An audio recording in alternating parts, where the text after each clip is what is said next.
આ સંસ્કૃતિને, આ ચેતનાઓને મારે ને તમારે પકડીને રાખવાની છે.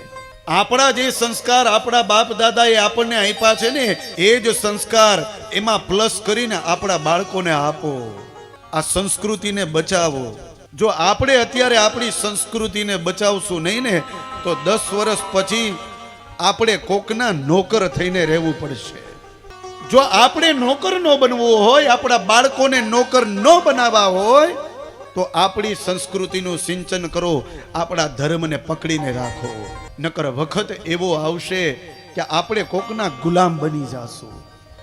ગુલામ ન બનવું હોય તો ધર્મનું સિંચન કરો, ધર્મની નજીક રહ્યો. દરરોજ મંદિરે જાઓ દર્શન કરવા માટે, તમે પણ જાઓ અને તમારા બાળકોને પણ લઈ જાઓ, એને દર્શન કરાવો. તમે પણ ઘરમાં માળા કરો, જપ કરો, તપ કરો, તમારા બાળકોને પણ શીખવાડો. તમે પણ ઘરમાં ગીતાજીના એક એક શ્લોક બોલો, તમારા બાળકોને પણ શીખવાડો.